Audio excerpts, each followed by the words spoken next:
Good morning. Welcome into today's Chiropractic and Nutrition here on Unforgettable 1220 and Classic Hits 99.7. Chris Roberts here, and with us in the studio, Deb Ford, MSRD of the Good Earth Health Food Shop, and Dr. Ian Rainey, Doctor of Chiropractic as well. Hey, good morning, and welcome in. What's the big topic of discussion here this morning? Well, I think today we're going to start out talking about essential fats. Everybody always hears about omega-3 and omega-6, so we thought we would just discuss a little bit about it, maybe clear up some of the questions. Well, I have a question to start out with. What is an essential fat? Most of us are told fats are bad, we should avoid. Oh, no, everything has been reversed on that. The body needs fat. Every membrane in your body has healthy fats, must have healthy fats, or you get into trouble with inflammation, increased risk of lots of problems in the liver, the kidneys, the digestive system. So need to have healthy fats. And when we say essential, that means your body cannot make them or put them together like Lego blocks from other fats. They must get them as they are from food. So they're essential to your diet. Exactly. Yeah. You must get them through your food, and if not from your food, you got to get them from pills. I'd rather get them from food, but we've always got good backups. Yeah. So when you say essential fatty acids, we say that they're essential for your diet, but what are these? What are these? Okay, omega-3 we hear about. That's why doctors for years have told people to eat fish 3 times a week, cold water, fatty fish like salmon. But around here, we're more farmers than fishermen, and most people do not get those omega-3s. So what can they do to get those? What if they don't like fish? Yes, like it stinks when you cook it, or if you do like fish, around here, most of it is going to be deep fried, it's going to be breaded, it's going to be drive-through, grab a fillet or whatever, and you usually have a really bad balance in that, and so you kind of want to stay away from that. But if you want to get really good healthy fats, omega-3 in your diet, I really like flax oil. That is my absolute favorite. Some of the research suggests that fish is actually better, but I always say listen to your body, because there are some genetic variations that keeps people from utilizing the fish as well as the plant source. So omega-3, some of the sources from omega-3s are going to be your flax oil. They're going to be your walnuts. Oh, okay. You can even get it from flax seed. But I like to give the analogy of cornmeal to corn oil. You've got to squeeze a heck of a lot of cornmeal to get the corn oil. Okay. Same with the flax. If you can add some flax seed to your cereal, whatever like that. But with cereal, also, you're going to get a lot of omega-6. So you've got to keep things in balance. So omega-3, flax oil, great salad dressing. Oh, wow. Good. You can do that. You can also eat walnuts. Love walnuts. Wheat germ's going to be a little bit. You can also get a smidge from soybeans, but you definitely want to get the non-genetically modified soybeans. That's very important. So, canola. Canola oil I'm not a fan of because it's almost all genetically modified, and it's not something that humans have used in their diet traditionally, so it's kind of a new thing on the block. So I like to go with what's tried and true. So foods that we have eaten for a long time. So we have a lot of good substitutes for omega-3s if people don't want to eat fish. Right. That's excellent. And when there was, here in the United States, we went on that whole low-fat fad that now scientifically has been reversed. So if you're looking for non-fat things, think again. You really don't want that, because those fats are really important. They keep inflammation out. I know this is something that I really had an experience with over 20 years ago, when the whole low-fat thing was really important, and went through a whole pregnancy, not really trying to be low-fat, but it was just the foods I ate and what I was surrounded with was all low-fat. And after the pregnancy, I got so achy, and my joints started to hurt, my knees, my feet. I mean, it was like really hard in the morning, just inflamed. And, I was thinking, I was too old to have a baby and all that kind of silly stuff. And so I sent my blood work in to one of our professional companies. This was before I went back to school. Mm-hmm. And Harry Eideneer, brilliant man. Yeah. He had his doctorate in nutrition way before anybody really thought much about that. But anyway, he put me on flax oil. And it was the equivalent of about 2 tablespoons a day, which is a pretty hearty dose. Okay. I was dried out. I mean, when I looked at my blood work now, I was like, I didn't have much to work with there. Wow. And so within 2 days, all that inflammation was gone. Wow. So I've always been a big fan of the omega-3. Real important for brain health. It's just everywhere. Digestion. Then also I put our daughter on DHA because I figured if I was low in it, she was going to be low in it. And DHA is so important for the development of the brain and for focusing, and she's definitely not ADD or ADHD. No, so she's she good at focusing. She is good. She is good. So I am a big one on the omega-3s. So many amazing benefits on the omega-3s. And we're so deficient in it. So it's one of the things that I like to stress a lot. Is this where we do the warning about the milk that has the fish oil in it?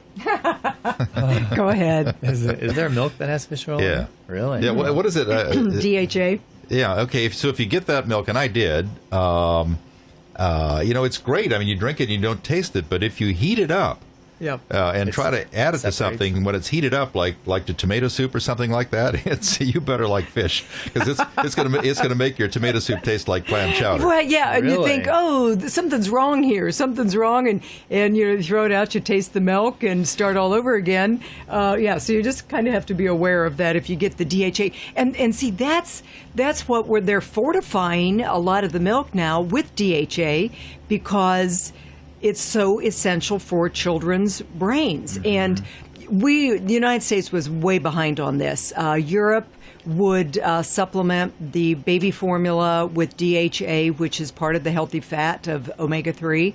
And Japan would definitely. We didn't. And I think that was to the detriment of maybe a whole generation of children. The brain has to have it. And I think we have so totally altered the fat in our diet for way too many years. When we went away from the healthy fats of butter and real fats and went to the phony fats like margarine and all that, it's not been a good thing. So we really, really need to get back to those good healthy fats. Yeah. Well, and also people who are starting to walk and exercise now that the weather's getting warmer. A lot of times people say, well, I want to exercise, but it hurts. I don't want to get up. And this would be a great way to get those joints lubricated and get that inflammation reduced. Take it from me. It really helps. And I always know when I'm needing a little bit because my index finger starts to hurt just a little bit. And I thought... I'm just going to be like all the other women in my family that, my mom has arthritis in her hands and the joints got big and my grandmother had arthritis in her hands. And I thought, here I go. And no, so totally stop that inflammation. And it's always very important to listen to your body. So even though the research says fish, when I had my DNA done, it reinforced the fact that the plant source works much better for me.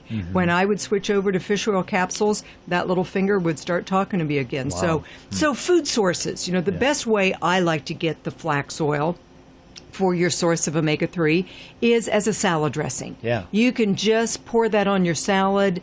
You can mix it in with things, but you have to be careful. It's a tender oil, and you cannot cook with it. If you heat it up, it's going to break down.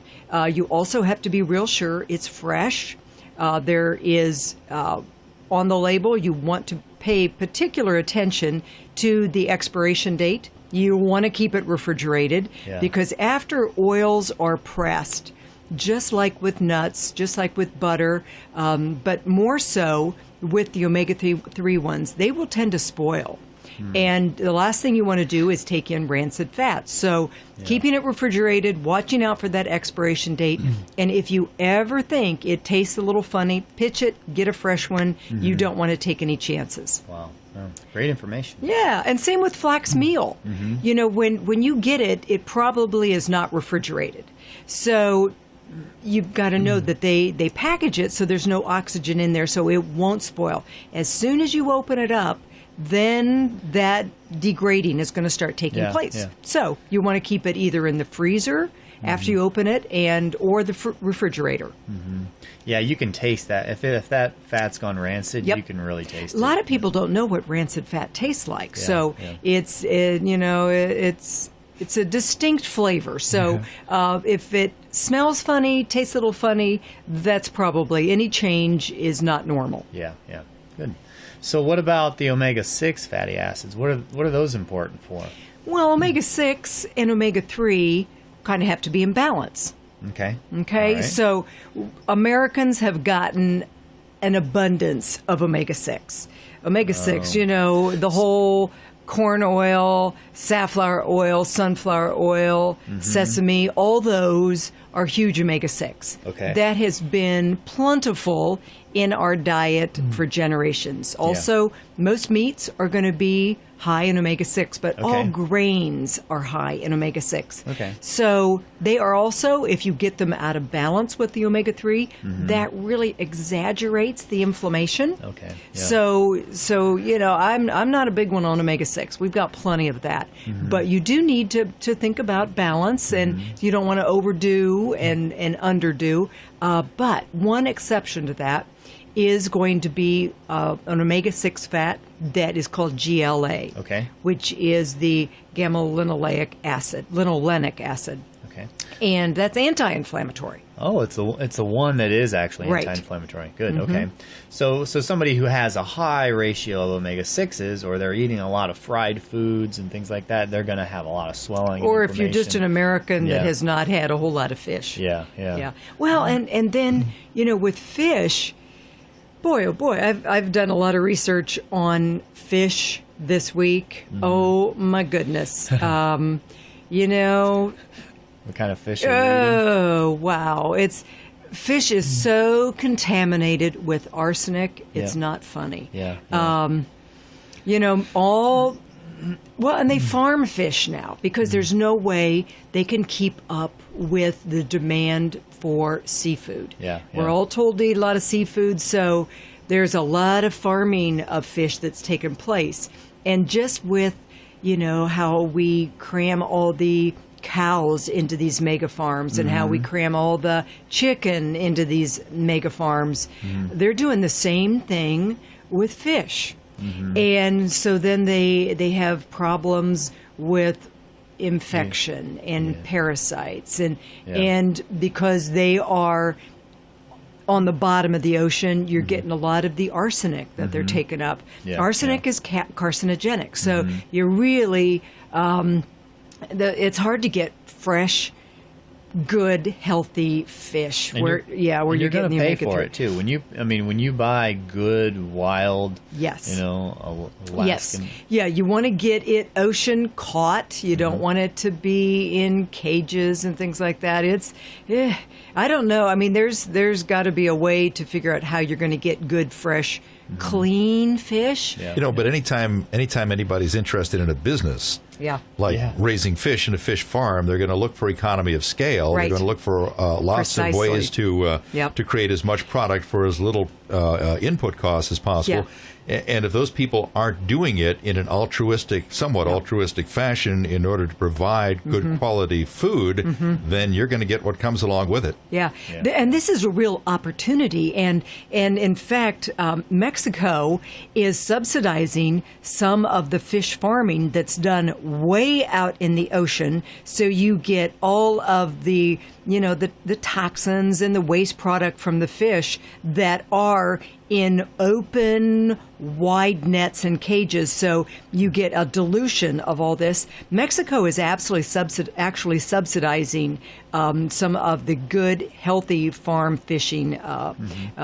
Japan, not so good. Taiwan, not so good. It makes me nervous every time I think about ordering fish. Yeah. You're going to pay for the price, and the impact that all of this mega farming for animal products, the impact it's having on greenhouse gases, climate change, it's kind of sobering. So that's why I guess I'm leaning more towards the plant-based sources, because you can do that healthfully, cleanly, and it's not putting a big burden on our climate, on our culture, and it's good for the economy. But that's an interesting question, because we think here in America that we rule the world, and we don't anymore, and we haven't for quite some time. We maybe like to again sometime, but I guess my point is that while we may make some changes here, what are the Chinese and the Indians going to do? Right, and that's the thing. We are so good about marketing and advertising the American way that Korea, China, and India, their intake of red meat is estimated to go up 50 to 70% in the next couple of decades. Because they're all embracing it, and with that increased intake, they're warning their people through their government agencies that it's increasing their risk of increased cancers, increased heart disease. America doesn't have the market on that. It really is the high red meat, the high saturated fat. We're outsourcing our diseases too. We're importing their health plans and exporting our diseases. Yeah, we're good at advertising that. So it's so important to be conscious of those choices we have, and we do have choices with every bite you take. It has such an impact on your long-term health. Yeah. Well, one of the companies that you carry, you were talking about Harry-eyed near earlier. Yeah. And I was doing some research on their company, and the methods that they use to inspect the quality of all their products is tremendous. Yeah, it really is. And they kind of show how, whatever gets rejected gets picked up somewhere else along the way. So, you do get what you pay for. And there are it's important to have good quality fish oil. No substitute. No. Well, the lesson you can take away here is just know where your stuff that you're putting into your body comes from. That's important, huh? Yeah. You get it off the internet, you're probably going to have a problem. Well, and internet and big chain stores. Well, I know that people come to you all the time at the Good Earth Health Food Shop, and they say, "Oh, do you have that stuff I was reading about on the internet?" And some of the things that they tell you about, you would no sooner stock than you would guns. So So be aware, folks. That is another today's chiropractic and nutrition show here on Classic Hits 99.7 and Unforgettable 1220. Deb Ford, MSRD of the Good Earth Health Food Shop on South Shannon Street, and Dr. Ian Rainey, Doctor of Chiropractic, and I'm Chris Roberts. Have a great week.